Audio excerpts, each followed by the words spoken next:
आपके जो है कॉमन एरर्स की बात कर रहे थे हम लोग, और इसमें आपके काफ़ी एरर्स के क्वेश्चंस देखने को मिलते हैं। काफ़ी लंबा भी चैप्टर है आपका। तो आगे जो आपका सेगमेंट आता है उसमें आता है आपका डेमोन्स्ट्रेटिव प्रोनाउन से रिलेटेड आपके एरर्स। ठीक है, अब डेमोन्स्ट्रेटिव प्रोनाउंस मतलब क्या होता है? जो आपके इंडिकेट करते हैं, जो आपके इंडिकेट करते हैं मतलब इशारा करते हैं, संकेत करते हैं। ठीक है, संकेत करने वाले या इशारा करने वाले जो आपके प्रोनाउंस होते हैं ना, उनको हम डेमोन्स्ट्रेटिव एक तरीके से प्रोनाउंस बोलते हैं। इसमें आपके जो है मेनली तो चार जो है इसमें शामिल होते हैं। जैसे कि बात करोगे दिस, दैट, दीज और दोज। ठीक है, ये होता है। फिर इसमें एक द सेम भी आ जाता है, द सेम हो गया। और भी बहुत सारे इसमें जो है डेमोन्स्ट्रेटिव प्रोनाउन में आपके देखने को मिल जाते हैं। जैसे कि सच को भी आप जोड़ सकते हो, इसमें कोई दिक्कत नहीं है। बट इन दोनों को मैं काट के ही अगर मैं सिर्फ और सिर्फ इन चारों पे फोकस करूं और आपको थोड़ा सा बताऊं, क्योंकि पता तो सबको सभी रहता है, ऐसी कोई बात नहीं है। बट हम डिस्कशन अगर इनके बारे में करें, हाँ डिस्कशन अच्छा लगेगा मुझे वर्ड यहाँ पे यूज़ करना। देखो, दो जो आपके प्रोनाउन हैं ये आपके सिंगुलर हैं और ये आपके प्लूरल्स हैं। ठीक है, अच्छा जो दिस होता है ये नज़दीक की चीज़ों के लिए बात करता है सिंगुलर में, और दीज होता है नज़दीक की चीज़ों के लिए बात करता है प्लूरल में। सेम वे में दैट जो है दूर की सिंगुलर चीज़ को डिनोट करने के लिए, इंडिकेट करने के लिए, इशारा करने के लिए, संकेत करने के लिए यूज़ किया जाता है। और जो दोज होता है वो दूर की ज़्यादा चीज़ों को जो है इंडिकेट करने के लिए एक तरीके से यूज़ किया जाता है। ठीक है, इसमें और कोई ख़ास बात होगी तो हमारे क्वेश्चंस में भी निकल के आ जाएगी। ठीक है, और भी कुछ अलग चीज़ होंगी तो आपके क्वेश्चंस में भी निकल के आ जाएंगी। अगर आएंगी तो हम वहाँ पे भी उनका डिस्कशन एक तरीके से कर लेंगे। ठीक है, ओके। बाकी अगर आप कुछ इसके बारे में कुछ भी बताना चाहें तो कमेंट बॉक्स आप लोगों के पास है। क्वेश्चन नंबर 3 की बात यहाँ पे करना चाहूँगा। Find out the error part of the following sentences. तो both girls are bold but this is bolder than those. अब देखो एक चीज़ देखो, यहाँ पे थोड़ा सा दिमाग लगाने की बात है। 2-3 क्वेश्चंस में थोड़ा सा मैं जोर लगा के चलूँगा। आगे के जो आपके 5, 6, 7, 8 जितने भी क्वेश्चंस होंगे स्पीड से चलने की कोशिश करेंगे। ठीक है, ओके। चलो देखो, देखो क्या कह रहा है। बोथ गर्ल्स, दो लड़कियों की बात कर रहा है कि वो बोल्ड हैं, मतलब वो मजबूत हैं एक तरीके से। But this is bolder than those. अब देखो दोज की बात कहने की किसको कह रहा है? ये एक अलग, एक ही लड़की या बच्ची के बारे में बात कर रहा है ना। तो फिर आप ऐसे कैसे बोल सकते हो? मतलब दोज किसके लिए फिर बोल रहे हो आप यहाँ पे? यहाँ पे दोज बोलने की बिल्कुल भी ज़रूरत नहीं है। यहाँ पे दूर, दूसरे मतलब दूर के लिए, हाँ ये तो कहा ही नहीं मैंने। हाँ, नज़दीक की चीज़ों के बारे में बात करता है दिस और दीज, और दूर की चीज़ों के बारे में बात करता है दैट और दोज। अब यहाँ पे दूर की यानी कि दूसरी लड़की की बात यहाँ पे की जा रही है, तो आप यहाँ पे दोज नहीं कह सकते, यहाँ पे आप दैट कहोगे। ठीक है, ऑप्शन नंबर 4 में गलती है। अगला पॉइंट क्या है? क्वेश्चन अगला क्या है? The doors of this classroom are larger than that of that. देखो सर, क्या गलती हो सकती है यहाँ पे? दिस डोर्स, दीज डोर्स होना चाहिए ना यहाँ पे। दिस डोर्स क्यों लिखा हुआ है ना? दिस डोर्स क्यों लिखा हुआ है? सॉरी, द डोर, सॉरी रे भाई, द डोर्स लिखा हुआ है, ये तो ठीक लिखा हुआ है। दीज डोर्स कह रहा हूँ मैं भी पागल हो गया हूँ। द डोर्स लिखा हुआ है, ये दिक्कत नहीं है यहाँ पे। दीज डोर मत कहो, है भाई गलत हो जाएगा। ऑफ दिस क्लासरूम, इस क्लासरूम के इन डोर्स की बात हो रही है। आर लार्जर, अब ये आर किसके लिए आया है? दीज डोर के लिए आया है आर यहाँ पे। ठीक है, अच्छा देन दैट ऑफ दैट। अब ये दैट किसके लिए आया है? आपके क्लासरूम के लिए आया है। ये दैट किसके लिए आया है? डोर्स के लिए आया है। तो भैया इस दैट को दोज में चेंज करना पड़ेगा। ठीक है, ये बात कुछ इस तरीके की रहेगी, मुझे इरेज करने का समय दो। ये बात कुछ इस तरीके की रहेगी। The doors of this classroom, जो डोर्स हैं इस क्लासरूम के, नज़दीक वाला क्लासरूम है। आर लार्जर, आर किसके लिए आया? डोर्स के लिए आया। देन दोज, दोज मतलब दूर के, दूसरे क्लासरूम के, मतलब दूर का जो क्लासरूम है ये दैट उसके लिए आया है। और यहाँ पे ये दैट इसने यूज़ किया है डोर्स के लिए। दूसरे क्लासरूम के डोर्स के साथ कंपैरिजन ये करने की कोशिश कर रहा है, तो इसलिए यहाँ पे आपका दैट की जगह पे दोज आना चाहिए। ठीक है, तो इससे आपका जो पार्ट नंबर 4 है इसमें एरर है, और दैट की जगह पे दोज हम लोग यहाँ पे लिख लेंगे। ठीक है, ओके। अगला क्वेश्चन क्या है? अगला क्वेश्चन है these kind of books are authentic. These kind of books, अब देखो बुक्स यहाँ पे प्लूरल नाउन आपका आता है। जब आप प्लूरल बनाने के लिए जाते हो तो काइंड्स यहाँ पे करते हो। ठीक है, काइंड्स करते हो जब आप इसको प्लूरल बनाने के लिए जाते हो। ठीक है, तो यहाँ पे दीज लिखा हुआ है तो काइंड्स भी लिखो ना यहाँ पे आप, ये बात आपको लिखनी पड़ेगी। ठीक है, ओके। यहाँ पे एरर पार्ट जो है 2 है आपका, काइंड नहीं आएगा अगर आपका यहाँ पे दीज लिखा हुआ है, और फिर यहाँ पे बुक्स को तो प्लूरल में ही रखोगे आप, और फिर ये सारा का सारा जो आपका सब्जेक्ट है ये आपका प्लूरल सब्जेक्ट बन जाता है। तो सब्जेक्ट वर्ब एग्रीमेंट क्या कहता है? प्लूरल अगर सब्जेक्ट आया है तो आपकी प्लूरल वर्ब आपके पास होनी चाहिए। इंपॉर्टेंट है ये चीज़। ठीक है, आगे क्या है? दीज फ्रॉक्स आर हर्स, ये जो फ्रॉक हैं ये उसके हैं। ठीक है, okay. But that shirts are his, अब देखो ये शर्ट्स के लिए आर लिखा है। ठीक है, शर्ट्स के लिए आर लिखा है, दीज फ्रॉक्स के लिए लिखा है, तो फिर यहाँ पे दैट क्यों लिखा है भाई?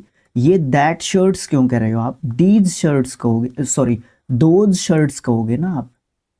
ठीक है, दोज शर्ट्स कहोगे ना, तो ऑप्शन नंबर 3 में आपको गलती मिल जाती है। आगे, the students of this class are more intelligent than that of that class. देखो एक चीज क्या है यहाँ पे, देखना क्या चीज कही है इसने कहा है दैट ऑफ दैट क्लास। ये दैट किसके लिए आया है? ये दैट आया है आपके स्टूडेंट्स के लिए।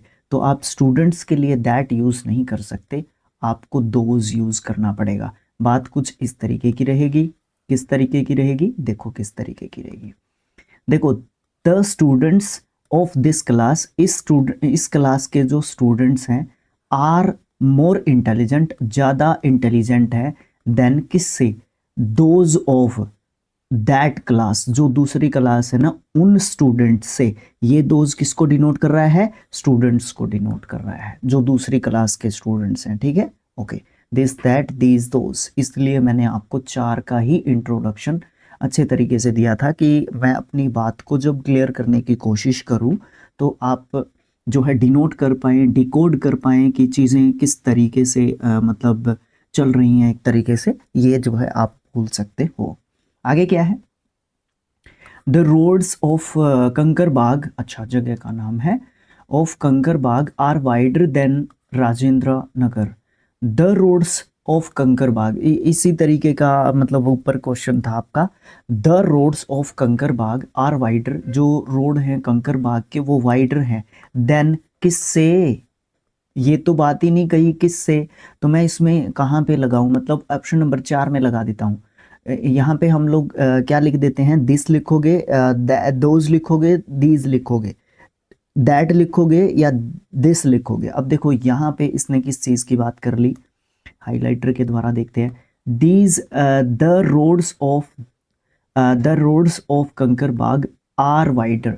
ठीक है, इसमें आपने नज़दीक की चीज़ की बात कर ली, तो फिर दूर की चीज़ की बात अब जब आप करोगे तो आप किसके हिसाब से करोगे? दोज के हिसाब से करोगे। ठीक है, दोज ऑफ, दोनों दोज ऑफ लिखना पड़ेगा क्योंकि यहाँ पे रोड्स की बात हो रही है। रोड की बात होती तो हम क्या लिखते? दैट ऑफ लिखते हैं। बस थोड़ा सा दिमाग लगाना है और बात अपनी क्लियर। ठीक है, थोड़ा सा दिमाग लगाना है और बात आपकी बिल्कुल क्लियर, कोई दिक्कत नहीं आएगी। अल्कोहल एंड टोबैको, देखो 2 सिंगुलर नाउन एंड के साथ जुड़ते हैं तो आपका प्लूरल जो है सब्जेक्ट बनता है, तो आर यहाँ पे आपकी हेल्पिंग वर्ब भी प्लूरल है। दिमाग मतलब पीछे की जो चीज़ें हम कर चुके हैं उनको आपको क्या करना है? अप्लाई करके देखना है। आप बोलते हो ना कि सर रूल्स याद नहीं होते, तो रूल्स ऐसे याद होते हैं भैया। ठीक है, okay. Both injurious, this perhaps less than those. अब देखो गड़बड़ आपकी कहाँ पे है? 3 या 4 में गड़बड़ है। ठीक है, कहाँ पे गड़बड़ है? 3 या फिर 4 में आपकी गड़बड़ है। अब देखो यहाँ पे क्या ठीक करना पड़ेगा हमें। देखो हाइलाइटर नहीं उठाना भैया, इरेजर उठाना है। देखो बात क्या चल रही थी, बात चल रही थी आपकी अल्कोहल एंड टोबैको आर, ठीक है, बोथ इंजूरियस, दोनों के दोनों जो है खतरनाक है, इंजूरियस है, खतरनाक है हमारे लिए, जिंदगी के लिए, सेहत के लिए, है ना। दिस परहैप्स, दिस परहैप्स, ठीक, कही बात, लेस देन दैट लिखो ना फिर, this perhaps less than that. अब एक चीज की यहाँ पे सिंगुलर की बात की जा रही है, मतलब एक चीज दूसरी से खतरनाक है या एक चीज दूसरी से कम खतरनाक है, इस तरीके से बात कर रहा है ना। तो एक एक चीज की बात कर रहा है, तो यहाँ पे दिस यूज किया तो यहाँ पे दैट यूज करो, यहाँ पे दीज यूज किया हुआ होता तो यहाँ पे हम लोग दोज यूज कर रहे होते, ज्यादा की बात कर रहा होता ऑफ कोर्स ये, ठीक है। ओके, ये चीज है आपकी। आगे क्या है, नेक्स्ट क्वेश्चन है, our soldiers are were better drilled than that of enemies. हमारे जो सोल्जर्स हैं ना, वो एनिमीज के जो सोल्जर्स हैं उनसे ज़्यादा ड्रिल्ड हैं, उनसे ज़्यादा स्किल्ड हैं, उनसे ज़्यादा हमारे सोल्जर्स ने प्रैक्टिस कर रखी है अच्छे तरीके से, ठीक है। अच्छा, फिर यहाँ पे दैट कहने की क्या ज़रूरत है, दोज कहेंगे ना हम, उनके सोल्जर्स के लिए ये आपका जो है दैट आया है ना, तो यहाँ पे हम लोग क्या करेंगे, दोज लिखेंगे, ठीक है। ओके, अगला क्वेश्चन क्या है, यानी कि फोर्थ ऑप्शन में आपकी गलती है। The climate of Belgium is like that of Pune. जो क्लाइमेट यहाँ पे आपके बेल्जियम का है, उसी के जैसा जो है पुणे का क्लाइमेट है, मतलब दोनों का एक जैसा सा क्लाइमेट है। Than that of Pune, than that of Pune नहीं, ऐसा कहने की ज़रूरत नहीं है, देन दैट ऑफ पुणे कहने की ज़रूरत नहीं है। The climate of Belgium is, the climate of Belgium is like that of Pune. हाँ, सीधी सीधी तो बात कर रखी है, इसमें कहीं पे कुछ ऐड कर सकते हैं या काट सकते हैं, एक बार अच्छे तरीके से और देख लो, दिक्कत नहीं आनी चाहिए भाई, बाद में प्रॉब्लम आती है तो बड़ा बैड फील होता है कि गलती हो गई। बाकी जब हो जाती है गलती तो हो जाती है भाई, क्या कर सकते हैं, फिर उसका रिकॉर्ड करके चढ़ गया है वो वीडियो आपका यूट्यूब पे, तो बोल नहीं सकते ना। The climate of Belgium, Belgium की क्लाइमेट इज लाइक, आपके सिंगुलर में ले रखा है, ठीक है, is like that of Pune, हाँ उसी के जैसी है, तो दैट भी ठीक है आपका, नो एरर मार्क करो इसमें, ठीक है, नो एरर मार्क कर दो, कोई दिक्कत नहीं आएगी। काउज एंड हॉर्सेज आर, अब देखो एंड है, एंड के दोनों तरफ प्लूरल नाउन है, सब्जेक्ट के रूप में आपका ये दिया है, तो उसके साथ भी आपका प्लूरल वर्ब ही आएगा, ये ध्यान रखना है। इम्पोर्टेंट पॉइंट्स हैं, उनको ध्यान में रखना इम्पोर्टेंट हो जाता है हमारे लिए। बोथ यूजफुल एनिमल्स, दोनों यूजफुल एनिमल्स हैं। दीज कैरी अस, ये कैरी करके रखते हैं हमें from one place to another, एक जगह से दूसरी जगह पे। अच्छा, कैरी करते हैं ये हमें, कैरी करते हैं, काउज एंड हॉर्सेस, अच्छा चलो, then and that give us milk, ये दैट किसके लिए आया भैया, थोड़ा सा दिमाग रखना। दैट गिव अस मिल्क, इसका मतलब क्या है, काऊ जैसे हमें क्या देती है, दूध देती है, तो काउज लिखा हुआ है, तो आप यहाँ पे दैट मत लिखो, आप यहाँ पे दोज लिखो, आप यहाँ पे क्या लिखोगे, दोज लिखोगे, दैट लिखने की ज़रूरत नहीं है, क्योंकि हमें सिंगुलर जो चीज़ है, सिंगुलर बात है, वो हो ही नहीं रही है, ठीक है, तो इसलिए आप जो है क्या लिखोगे, दोज लिखोगे, दैट जो है बिल्कुल भी नहीं लिखोगे। एक चीज़ मुझे समझ में नहीं आई, दोबारा से पढ़ता हूँ क्योंकि सेंटेंस आपका क्लियर हो चुका है, फोर्थ पॉइंट में आपकी गलती थी, हमने दैट की जगह पे दोज जो है लिख लिया, लेकिन अब एक बार और देख लो। Cows and horses are both useful animals, ठीक है, दीज, ठीक है, दीज मतलब इन दोनों के लिए दीज लिखा हुआ है, दीज कैरी अस फ्रॉम, अच्छा ठीक है, ये हो सकता है हमें ये कैरी भी करते हैं, दोनों के लिए ना हो, हॉर्स के लिए बात की जा रही है, और फिर मिल्क देने की जहाँ पे बात आती है तो फिर काउज के लिए बात हो सकती है, तो ये तो जो है हमें क्या करती हैं, दूध देती हैं, गायें तो हमें दूध देती हैं, नहीं घोड़ा हमें, हॉर्सेस हमें एक जगह से दूसरी जगह पे लेके जाते हैं, और जो गायें होती है वो हमें दूध देती हैं, ऐसे आप इसको समझ सकते हैं, ठीक है। भाव समझने की भी ज़रूरत होती है, लैंग्वेज में हमें भाव को समझने की भी ज़रूरत होती है, इम्पॉर्टेंट चीज़ है हम लोगों के लिए ये, इसीलिए थोड़ा सा ध्यान से देखना पड़ता है। तो इस प्रकार से ये भी आपके कॉमन एरर्स हैं, 10 क्वेश्चंस थे, इनको हमने कर दिया है कंप्लीट।